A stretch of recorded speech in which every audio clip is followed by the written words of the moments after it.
ഫൗസ, നമസ്കാരം. നമസ്കാരം. 2026 തെരഞ്ഞെടുപ്പിന് ശേഷം CPM-ൽ ശുദ്ധികലശം നടത്താൻ വേണ്ടി CPM-ന്റെ അണികളും പ്രവർത്തകരുമെല്ലാം ആത്മാർത്ഥമായൊരു ശ്രമം നടത്തുന്നു എന്ന് വേണം നമ്മൾ മനസ്സിലാക്കാൻ. അതായത് കാസർഗോഡ് മുതൽ പാറശാല വരെയുള്ള ഏരിയ കമ്മിറ്റികളും ജില്ലാ കമ്മിറ്റികളും എല്ലാം ചേർന്ന് കഴിഞ്ഞപ്പോൾ ഈ തെരഞ്ഞെടുപ്പിൻ്റെ കൃത്യമായ പരാജയത്തിന് ഉത്തരവാദി പാർട്ടിയുടെ സംസ്ഥാന സെക്രട്ടറിയായ MP ഗോവിന്ദനും പാർട്ടിയെയും ഭരണത്തെയും 10-28 വർഷക്കാലം കയ്യിൽ ഒതുക്കിക്കൊണ്ട് നടന്ന CPM-ലെ ഏകഛത്രാധിപതി എന്ന് വിശേഷിപ്പിക്കപ്പെടുന്ന പിണറായി വിജയനുമാണ് എന്നുള്ള എല്ലാ ഏരിയ കമ്മിറ്റികളിൽ നിന്നും പരാതി ഉയർന്നിരിക്കുന്നു.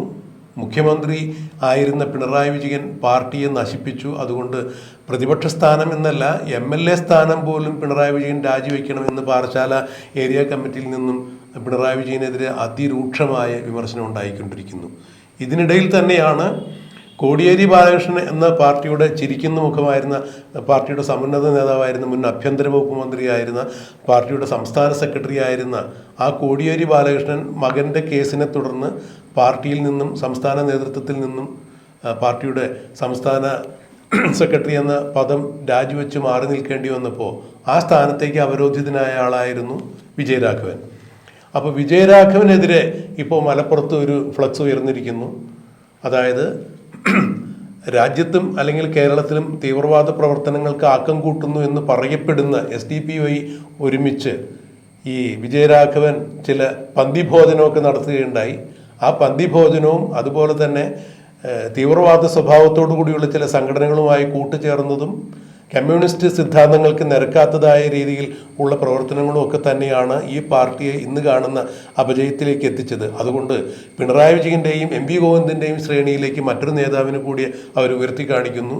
വിജയരാഘവനും രാജിവെച്ച് ഒഴിഞ്ഞു പോകണം, എന്നാലേ പാർട്ടിക്ക് ശാപമോക്ഷമുള്ളൂ, പാർട്ടിക്ക് തിരിച്ചു വരാൻ സാധിക്കുകയുള്ളൂ എന്ന തരത്തിലാണ് മലപ്പുറത്തൊരു ഫ്ലക്സ് ഉയർന്നത്. എന്താണ് ഫവാസിന് ഇക്കാര്യത്തെക്കുറിച്ച് പറയാനുള്ളത്? ഇപ്പം ഞാൻ ആദ്യം ഈ പറഞ്ഞ പോലെ ആ ഫ്ലെക്സിൽ എന്താണ്, മലപ്പുറം ജില്ല തിരൂരിലാണ് ഈ പറഞ്ഞ പോലെ ഫ്ലെക്സ് വരുന്നത്. അപ്പം തിരൂരിൽ സേവ് CPM-നെ സംരക്ഷിക്കുക എന്ന് പറഞ്ഞാൽ CPM തന്നെ വെച്ച കുന്നത്ത് ഷൗക്കത്തിൻ്റെ നേതൃത്വത്തിൽ വെച്ച ഒരു ഫ്ലെക്സാണത്. അപ്പം ആ ഫ്ലെക്സിൽ പറയുന്ന കാര്യം എങ്ങനെയാണ്, സഖാക്കളെ വർഗീയവാദികളെ കൂട്ടുപിടിച്ച് പാർട്ടിയെ വിറ്റ് കാശാക്കിയ ഇവരല്ലേ ശരിക്കും പരനാറി, പിന്നെ ഇവരോടല്ലേ നമ്മൾ കടക്ക് പുറത്ത് പറയേണ്ടത്, സേവ് CPIM. ഇത്രയാണ് ആ ഫ്ലെക്സിലുള്ളത്. ആ ഒരു വാക്കിൽ അവരെല്ലാവരും അടിച്ചു. അതെ. അപ്പോൾ ഈ പറഞ്ഞ പോലെ അവർ പ്രത്യേകിച്ച് എടുത്ത് പറയുന്നത് വിജയരാഘവനാണ് മലപ്പുറം ജില്ലയിൽ പാർട്ടിയുടെ ഈ ദയനീയമായ തോൽവിക്ക് ഒരേ ഒരു ഉത്തരവാദി എന്നുള്ളത്. നമ്മൾ നോക്കിക്കഴിഞ്ഞാൽ മലപ്പുറം, പ്രത്യേകിച്ച് മലബാർ ലീഗിന് അത്യാവശ്യം ഒരുക്കു കോട്ട നമുക്ക് പറയാം. പക്ഷേ ഈ പറഞ്ഞ പോലെ KT ജലീൽ തവനൂർ ജയിക്കുന്നു, PV അൻവർ പിന്നെ നിലമ്പൂർ ജയിക്കുന്നു. അതേപോലെ ഇത്ര കോട്ട ഉണ്ടെങ്കിൽ പോലും സ്വതന്ത്ര പരീക്ഷിച്ച് വിജയിച്ച് CPM റിസൾട്ട് കണ്ടതാണ് മലപ്പുറം ജില്ലയിൽ. എത്ര വലിയ കുത്തക എന്ന് പറഞ്ഞു കഴിഞ്ഞാലും വേരോട്ടുള്ള മണ്ണാണ്. അപ്പം എത്രയൊക്കെ ലീഗിന്റെ കുത്തക എന്ന് പറഞ്ഞു കഴിഞ്ഞാൽ പിടിച്ചെടുക്കാൻ പറ്റുന്നതേ ഉള്ളവര്. പക്ഷെ ഇപ്രാവശ്യം മൊത്തം 14 മണ്ഡലങ്ങൾ 14 ലീഗ് പിടിക്കാനുള്ള ഒരു കാരണം വിജയരാഘവനാണ് എന്നുള്ള തരത്തിലാണ് വരുന്നത്. അതിന് ഒന്നാമത്തെ കാരണം അവർ പറയുന്നത് SDPI, ഇപ്പൊ നമുക്കറിയാം മുസ്ലിം സംഘടനകളായാലും ക്രിസ്ത്യൻ സംഘടനകളായാലും ഹിന്ദു സംഘടനകളായാലും വർഗീയവാദികളുണ്ടെന്ന് വിശ്വസിക്കുന്ന ആളാണ് ഞാൻ. പക്ഷെ അവർ യഥാർത്ഥ വിശ്വാസികളല്ല, പക്ഷെ ജനങ്ങൾക്കിടയിൽ തമ്മിത്തല്ലുണ്ടാക്കുന്ന, അവർക്കിടയിൽ വർഗീയതത്തിന് വിത്ത് മുളപ്പിക്കുന്ന പാർട്ടികളാണ്. അത്തരത്തിൽ ഞാൻ കാണുന്ന മുസ്ലിം സംഘടനകൾ കാണുന്ന രണ്ട് സാധനങ്ങളിൽ ഒന്നാണ് SDPI, social democratic party of India എന്ന് പറയുന്ന ഒരു സാധനം. അപ്പം അത് ഈ പറഞ്ഞ പോലെ RSSനെ അതേ നാണയത്തിൽ തിരിച്ചടിക്കാം. ഈ പറഞ്ഞ പോലെ ഹിന്ദുക്കളിൽ നല്ല വിഭാഗം നമ്മൾ ശത്രുക്കളാണെന്ന് പരസ്യമായിട്ട് പറയുന്ന ഒരു വിഭാഗമാണ് SDPI എന്ന് പറഞ്ഞു കഴിഞ്ഞാൽ. അതേ ചിന്താഗതിയുള്ള കരുതി വെച്ചോ പച്ചക്ക് RSS എങ്ങനെയാണോ വർഗീയത പറയുന്നത് അതേ തരത്തിൽ വിളിച്ചു പറയുന്ന, കൈയും വെട്ടും കാലും വെട്ടും വേണ്ടി വന്ന തലയും വെട്ടുന്ന് പരസ്യമായിട്ട് പറയുന്ന മറ്റൊരു പാർട്ടിയാണ് ഈ പറഞ്ഞ പോലെ SDPI. അപ്പോൾ അതേപോലെ തന്നെ ഇന്ത്യ ഒരു മതരാഷ്ട്ര സിദ്ധാന്തത്തിലൂടെ ആക്കി കൊണ്ടുവരണമെന്ന് വിശ്വസിക്കുന്ന ഒരു പാർട്ടിയാണ്. 100 വർഷം ഇന്ത്യ ഭരിക്കും എന്നാണ് പറഞ്ഞിരുന്നത്. അതെ. അപ്പം ഇന്ത്യ മതരാഷ്ട്രമാക്കി മാറ്റണം എന്ന് പറയുന്ന മറ്റൊരു വിഭാഗമാണ് ജമാഅത്തെ ഇസ്ലാമി. അവരുമായിട്ടാണ് UDF ഈ പറഞ്ഞ പോലെ ബന്ധം സ്ഥാപിക്കുന്നത് എന്നുള്ളതും LDF ഈ പറഞ്ഞ പോലെ SDPI ആയിട്ടാണ് ബന്ധം സ്ഥാപിക്കുന്നത് എന്നുള്ളതും വിജയരാഘവൻ SDPI നേതാക്കന്മാരുമായിട്ട് പരസ്യമായിട്ട് ഭക്ഷണം കഴിച്ചു എന്നുള്ളതും പിന്നീട് അതിന് ജില്ലാ കമ്മിറ്റി, മലപ്പുറം ജില്ലാ കമ്മിറ്റി പറഞ്ഞത് അതൊരു വീട് ഉദ്ഘാടനത്തിന്റെ ഭാഗം ഇതായിട്ട് കണ്ടുമുട്ടിയതും അങ്ങനെ കഴിച്ചതും അല്ലാണ്ട് വേറെ തരത്തിലുള്ള സാധനങ്ങളൊന്നും നടന്നിട്ടില്ല എന്നാണ് അവരിപ്പം. അല്ല, ഇവിടെ ഞാൻ ഇടവിട്ട് സംസാരിക്കുകയല്ല കേട്ടോ. ഒന്ന് എടുത്തു പറഞ്ഞോട്ടെ, ഇപ്പൊ നമ്മള് ആരും ആവട്ടെ, ആരും ഒരുമിച്ച് നമ്മൾ ഭക്ഷണം കഴിക്കുന്നുണ്ടോ സംസാരിക്കുന്നുണ്ടോ ഒന്നും കുഴപ്പമില്ല. പക്ഷെ അതിന്റെയൊക്കെ പുറകിൽ ലക്ഷ്യം എന്താണെന്നുള്ളതാണ്. നോക്കൂ, ഇപ്പോൾ പന്തിഭോജനം എന്ന് പറഞ്ഞ ചരിത്ര പ്രസിദ്ധമായ ഒരു ചടങ്ങ് കേളപ്പജിയുടെയൊക്കെ നേതൃത്വത്തിൽ നടക്കുകയുണ്ടായി. സഹോദരൻ അയ്യപ്പനും കേളപ്പജിയൊക്കെ പങ്കെടുത്തത്. അന്ന് അധസ്ഥിത വർഗത്തിനെതിരെ സവർണ മേധാവിത്വത്തിന്റെ ആ ഒരു അയിത്തവും തീണ്ടപ്പാടകരവരെ മാറ്റി നിർത്തിയ അതിനെതിരെയായിരുന്നു അന്ന് പന്തിഭോജനം നടന്നത്. അവിടെയാണ് പല ആളുകളും ഇതുപോലെ സവർണ അവർണ മേധാവിത്വം വെടിഞ്ഞുകൊണ്ട് നവോത്ഥാന ചിന്തയുള്ള പലരും പങ്കെടുത്തത്. അതിന് നേതൃത്വം നൽകിയത് സഹോദരൻ അയ്യപ്പനും കേളപ്പനുമാണ്. ചെറായിലായിരുന്നു സംഭവം. അപ്പോൾ ആ ഒരു പന്തിഭോജനം സാമൂഹിക പ്രസക്തി ഉണ്ടായിരുന്നു, അതിന് ഇന്നും കാലിക പ്രസക്തിയുണ്ട്. പക്ഷേ നോക്കൂ, ഇപ്പോൾ ഒരു മുസ്ലിം സഹോദരൻ്റെ വീട്ടിലോ അല്ലെങ്കിൽ ഒരു ക്രൈസ്തവ സഹോദരൻ്റെ വീട്ടിലോ നമുക്ക് ആർക്കും എവിടെ പോയി ഭക്ഷണം കഴിക്കാൻ പാടില്ല, ഹിന്ദു സഹോദരൻ്റെ വീട്ടിലൊക്കെ പോയി ഭക്ഷണം കഴിക്കാം, അതിലൊന്നും തെറ്റൊന്നുമില്ല. പക്ഷേ അതിൻ്റെ പുറകിലുള്ള ചിന്തകൾക്ക് തീവ്രവാദപരമായ ചില സ്വഭാവങ്ങൾ ഉണ്ടെങ്കിലാണ് അത് ഈ പറഞ്ഞതുപോലെയുള്ള രൂപത്തിലേക്കൊക്കെ വരിക. അതായിരിക്കും ഒരുപക്ഷെ അവിടെ അവർ ഭക്ഷണം കഴിച്ചതിന് ഉയർത്തി കാണിച്ചതെന്ന് എനിക്ക് തോന്നുന്നത്. അങ്ങനെ ആയിരിക്കാം. അത് മാത്രമല്ല, പരസ്യമായിട്ട് ഇപ്പം SDPIയുടെ സപ്പോർട്ട് പല സ്ഥലങ്ങളും കൊടുത്തത് CPM-നായിരുന്നു. അവരത് വേണ്ടാന്ന് പറഞ്ഞിട്ടില്ല. അതേപോലെ തന്നെ ജമാഅത്തെ ഇസ്ലാമിയുടെ സപ്പോർട്ട് UDF-നായിരുന്നു. അവരും സതീഷിനടക്കമുള്ള നേതാക്കന്മാർ അത് വേണ്ടാന്ന് പറഞ്ഞിട്ടില്ല. അപ്പോൾ പിന്നെ ഭൂരിപക്ഷ വർഗീയത ആയിക്കോട്ടെ, ന്യൂനപക്ഷ വർഗീയത ആയിക്കോട്ടെ, അപ്പോൾ മുസ്ലിം വിഭാഗത്തിൽ ഞാൻ പറയുന്ന പ്രധാനപ്പെട്ട രണ്ട് വർഗീയ ശത്രുക്കൾ അല്ലെങ്കിൽ വർഗീയത മുമ്പോട്ട് വെക്കുന്ന രണ്ട് ടീമുകളാണ് ഈ പറഞ്ഞ പോലെ SDPI, ജമാഅത്തെ ഇസ്ലാമി. ഇവർ രണ്ടുപേരും പിന്തുണ UDF-നും അതേപോലെ LDF-നും കൊടുത്തിട്ടുണ്ട്. അത് എന്തായാലും അതികർശനമായി തന്നെ ഈ നേതാക്കന്മാർ CPM-നെ പോലെ താഴെ തട്ടിലെ നേതാക്കന്മാർ ഇതിനെ എതിർക്കുന്നു എന്നുണ്ടെങ്കിൽ നല്ല കാര്യമാണ്. പക്ഷെ നേതാക്കന്മാർ വിടുന്നില്ല എന്നാണ്. അനുയായികൾ ഇതിനെ എതിർക്കുന്നുണ്ടെങ്കിൽ നേതാക്കന്മാർ ഇപ്പോഴും അവസാനം പിടിച്ചു നടക്കുക. ഇത് മുസ്ലിം സംഘടനകളിൽ മാത്രമല്ല, ഹിന്ദു സംഘടനകളിൽ ഈ പറഞ്ഞ പോലെ എന്താ പറയുക, ബജ്രംഗ് ദൾ എങ്ങനെയാണോ, RSS എങ്ങനെയാണോ, BJP എങ്ങനെയാണോ, അതേപോലെ ക്രിസ്ത്യൻ സംഘടനയിൽ കാസ എങ്ങനെയാണോ, ഇപ്പം ഏത് മതവിഭാഗം ആയിക്കോട്ടെ, വർഗീയത പറയുന്ന ഏതൊരുത്തനെയും നമ്മൾ തടയേണ്ടത് തന്നെയാണ്. അത് നമ്മുടെ കേരളത്തിൻ്റെ എന്നല്ല, ഇന്ത്യയുടെ നിലനിൽപ്പിന്റെ ആവശ്യമാണ്. അപ്പൊ അത്തരത്തിൽ കിട്ടുന്ന വോട്ടുകൾ വേണ്ടാന്ന് വെക്കണം ഈ പാർട്ടിക്കാരെല്ലാവരും. അല്ല, തീവ്ര സ്വഭാവമുള്ള ഇത്തരം ചിന്താഗതികൾ വെച്ച് പുലർത്തുന്നത് ആരായാലും നമുക്ക് അനുവദിക്കാൻ പാടില്ല. നമ്മുടെ മതേതരമായ നിലപാടുകളെ, ഇന്ത്യയുടെ നാനാത്വത്തിൽ ഏകത്വം എന്നുള്ള ആ നിലപാടുകളെ ചോദ്യം ചെയ്യുന്ന തരത്തിൽ ഏകപക്ഷീയമായ രീതിയിൽ ഞങ്ങൾ മാത്രം മതി, ഞങ്ങൾ മാത്രം മതി, ഞങ്ങളാണ് ശരി എന്ന് പറഞ്ഞുകൊണ്ട് മതവിദ്വേഷം അല്ലെങ്കിൽ മതസൗഹാർദ്ദം തകർക്കുന്ന ഒരു നിലപാടുകളെയും നമുക്ക് അംഗീകരിക്കാൻ പറ്റില്ല. അത് ഏത് വിഭാഗത്തിൻ്റെ, ഹിന്ദുക്കളുടേതായാലും ക്രൈസ്തവരുടേതായാലും ഇസ്ലാമികളുടേതായാലും ആരുടേതായാലും നമുക്കത് ഉൾക്കൊള്ളാൻ സാധിക്കില്ല.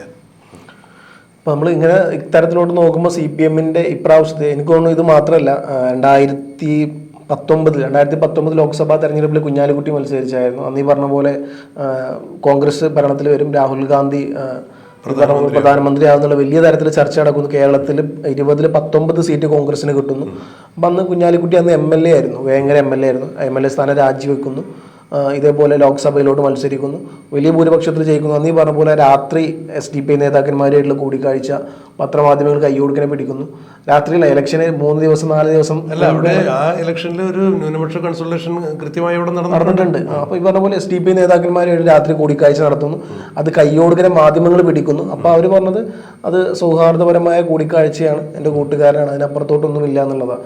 പക്ഷേ ജില്ലയിലെ SDPIയുടെ നേതാവായിരുന്നത്. അപ്പം ഇത്തരത്തിൽ ലീഗ് അടക്കമുള്ള ആൾക്കാർ ഇത്തരത്തിൽ കാര്യങ്ങൾ ചെയ്യുന്നുണ്ട് എന്നുള്ളത് വളരെ അത്ഭുതപ്പെടുത്തുന്ന ഒരു കാര്യമാണ്. എത്രയൊക്കെ എന്താ പറയുക, നിരപേക്ഷത കാണിക്കുക അല്ലെങ്കിൽ മതസൗഹാർദ്ദം പറയുമ്പോൾ പുറത്ത് കാണിക്കുമ്പോഴും ഉള്ളിൽ ഇങ്ങനത്തെ കാര്യങ്ങൾ ലീഗിന്റെ അടക്കം ഭാഗത്ത് നിന്ന് ഉണ്ടാവുന്നുണ്ട്. അതൊരു പിന്നെ എന്താ പറയുക, നല്ല പോക്കല്ല.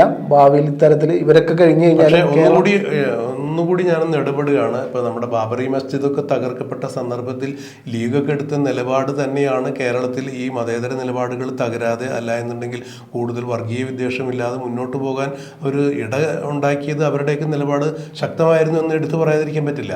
കാരണം അവരേതെങ്കിലും തരത്തിൽ എന്താണ് മറ്റൊരു തീവ്രവാദപരമായി അന്ന് ചിന്തിച്ചിട്ടുണ്ടായിരുന്നെങ്കിൽ തീർച്ചയായും കേരളത്തിൻ്റെ ഒരു അന്തരീക്ഷം മറ്റൊന്നാകുമായിരുന്നു എന്നുള്ളതാണ് എനിക്ക് പറയാൻ സാധിക്കുക.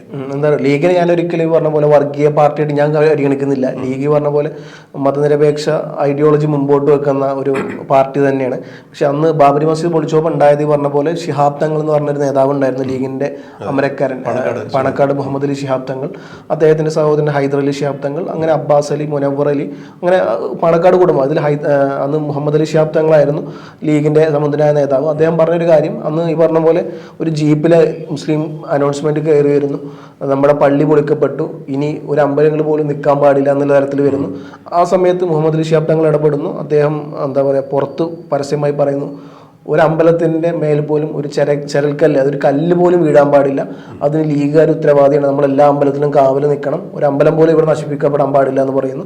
അപ്പം അത്തരത്തിൽ വലിയൊരു എന്താ പറയുക, ഒരു പക്ഷേ കേരളം നിരപേക്ഷമായ ഒരു വലിയൊരു തീരുമാനം തന്നെയായിരുന്നു അതെ എടുത്തത്. അപ്പൊ അത്തരത്തിൽ എന്നും എന്താ പറയാ ഭയങ്കര സെക്യുലർ സ്വഭാവം പിന്നെ ഉൾക്കൊണ്ട ഒരു പാർട്ടിയാണ് ഈ പറഞ്ഞ പോലെ ലീഗ്. അക്കാര്യത്തോട് ഞാനൊന്നും ലീഗിനോട് ഭയങ്കര റെസ്പെക്ട്ഫുൾ ആയി കാണുന്ന നേതാവല്ല, ഒരു നേതാക്കന്മാരുടെ കൂട്ടായ്മയെ അംഗീകരിക്കുന്ന ഒരാളാണ് ഞാൻ. അപ്പം ഇത്തരത്തിൽ ആ പാർട്ടിയുടെ അമരത്ത് ഇപ്പം നിൽക്കുന്ന ആൾക്കാർ, കുഞ്ഞാലിക്കുട്ടിയെ പോലത്തെ ആൾക്കാർ ആരെ കണ്ടു 2019 ലോക്സഭാ ഇലക്ഷൻ എന്നുള്ളത് വലിയ ചർച്ചാ വിഷയമാണ്. അപ്പം അത്തരത്തിൽ അന്ന് മാത്രമല്ല ഇന്നും CPM ഈ പറഞ്ഞ പോലെ ഞാനൊന്നും CPM-നെ കാണണം എന്നുള്ളത് സെക്യുലറായി നിൽക്കുന്ന ഒരു പാർട്ടിയാണ്. ജാതികൾക്ക് അതീതമായി, മതങ്ങൾക്ക് അതീതമായി മനുഷ്യനായി കാണുന്ന ഭയങ്കര ഗുഡ് ഐഡിയോളജിയാണ്. ഞാനെപ്പോഴും എൻ്റെ ഐഡിയോളജി ഞാൻ പലപ്പോഴും പറയാറുള്ളത്, ഞാൻ ലെഫ്റ്റിസ്റ്റ് ആണെന്ന് ഞാൻ പറയാറുള്ളത്. പക്ഷെ ഞാൻ CPM-കാരനല്ല, ഇതുവരെ ആയിട്ടില്ല. പക്ഷെ എപ്പോഴും CPM-ന്റെ നല്ലൊരു ചായ്വ് എനിക്ക് എപ്പോഴും തോന്നിയിട്ടുണ്ട്. കാരണം ആ പാർട്ടി മുമ്പോട്ട് വെക്കുന്ന ഐഡിയോളജി അങ്ങനെയാണ്. പക്ഷെ എവിടെ നിൽക്കുന്നു എന്നുള്ളതാണ്. പക്ഷെ അന്നത്തെ കാലത്ത് ഒരു പക്ഷെ ഇത്ര മാത്രം ആലോചിച്ചാൽ മതി, ഇപ്പൊ എത്ര ആൾക്കാർക്ക് വീടുണ്ട് എന്നുള്ളത്. ഒരു പക്ഷെ അന്ന് ഇടതുപക്ഷ സർക്കാർ ആയിരുന്നല്ല എന്നുണ്ടെങ്കിൽ ഈ ഭൂപരിഷ്കരണം നടക്കില്ലായിരുന്നു. അപ്പം നല്ലൊരു പരിധി വരെ അവർക്ക് അതിൽ ഇതുണ്ട്. പക്ഷെ അതിനുശേഷം വന്ന പല നേതാക്കന്മാർ എങ്ങനെയായി എന്നുള്ളതാണ്. കാരണം കഴിഞ്ഞ 16 വർഷമായിട്ട് പാർട്ടിയെ നിയന്ത്രിക്കുന്നത് CPM-ന്റെ പിണറായി വിജയനാണ്. കഴിഞ്ഞ 10 വർഷമായിട്ട് ഭരണത്തിലിരിക്കുന്നത് മുഖ്യമന്ത്രി പിണറായി വിജയനായിരുന്നു. അപ്പോൾ ഇത്തരത്തിൽ പിന്നീട് വന്ന ലാസ്റ്റ് ഒരു 20 വർഷത്തിൽ മുമ്പ് വന്ന ചേഞ്ചാണ് CPM-ന് ഇത്തരത്തിലുള്ള കാര്യങ്ങളിലൂടെ ഫവാസ് മുന്നോട്ട് വെച്ച, അല്ലെങ്കിൽ ഫവാസ് ഇഷ്ടപ്പെടുന്ന ഈ ഐഡിയോളജിയിൽ വിശ്വസിക്കുന്ന ഇടതുപക്ഷ സഖാക്കന്മാർ തന്നെയാണ് ഇപ്പോൾ ഈ വിജയരാഘവനെതിരെയും പിണറായി വിജയനെതിരെയും MP ഗോവിന്ദനെതിരെയും ഇറങ്ങി പോണെന്ന് പറഞ്ഞിരിക്കുന്ന അവർ തന്നെയാണ്. കാരണം അവർക്ക് സംബന്ധിച്ചോളം നേതാക്കന്മാരല്ല, അവർക്ക് സംബന്ധിച്ചുള്ള പാർട്ടിയാണ് വരുന്നത്. അത്തരത്തിൽ ആ പാർട്ടി സംരക്ഷിക്കുന്നതിന്റെ ഭാഗമായി ഐഡിയോളജി സംരക്ഷിക്കപ്പെടുന്നില്ല, ഇംപ്ലിമെന്റേഷൻ ലെവലിൽ അത് പ്രാവർത്തികമാകുന്നില്ല. ഇതാണ് അവരുടെ പ്രശ്നം. അപ്പൊ ഇത്തരത്തിൽ പാർട്ടി അല്ലെങ്കിൽ പാർട്ടി ഐഡിയോളജി സംരക്ഷിക്കുന്നതിന്റെ ഭാഗമായിട്ടാണ് ഇത്തരത്തിലൊരു പരസ്യമായിട്ട് രംഗത്ത് വരുന്നത്. എന്തായാലും വരും ദിവസങ്ങളിൽ ഈ കേരളത്തിന്റെ പോക്ക് എങ്ങനെയായിരിക്കും എന്നുള്ളതും, ഇത്തരത്തിൽ നിലവിലിപ്പോൾ തിരൂര് വന്ന പോലെ ബാക്കി ഏതെങ്കിലും സ്ഥലത്ത് വരുമോ എന്നുള്ളതും, അതിനനുസരിച്ച് പിണറായി വിജയൻ മാറിക്കൊടുക്കുമോ എന്നുള്ളതും, അല്ലെങ്കിൽ A വിജയരാഘവനെ പോലുള്ള നേതാക്കന്മാർ ഇനി ഏതൊക്കെ സ്ഥലത്ത് ഇതേപോലെ പാർട്ടിയെ തകർത്തു എന്നുള്ള കാര്യങ്ങളും എന്തായാലും വരും ദിവസങ്ങളിൽ ഈ A വിജയരാഘവനും ഈ ഇപ്പോഴത്തെ സംസ്ഥാന സെക്രട്ടറി MP ഗോവിന്ദനും വലിയ സാദൃശ്യങ്ങളുണ്ട്. കാരണം വിജയരാഘവൻ തന്റെ ഭാര്യ അവിടെ നിർത്തി വിജയിപ്പിച്ച് മന്ത്രിയാക്കി കൊണ്ടുവന്നു. MP ഗോവിന്ദനും ഇത് തന്നെയാണ് ശ്രമിച്ചത്. ഇതൊക്കെ പരസ്യമായ രീതിയിൽ പാർട്ടിക്ക് അകത്ത് നിന്ന് തന്നെ വിമർശനങ്ങൾ ഉയർന്നിട്ട് അതിനെയൊന്നും വകവയ്ക്കാതെയാണ് ഈ തീരുമാനങ്ങൾ എടുത്ത്. അതാണ് പാർട്ടിക്ക് തളിപ്പറമ്പിലും പയ്യന്നൂരിലും ഒക്കെ വലിയ ക്ഷീണങ്ങൾ ഉണ്ടായത്, അമ്പലപ്പുഴയിലൊക്കെ ഉണ്ടായതെന്ന് അവർ തുറന്നടിച്ചു പറയുന്നു.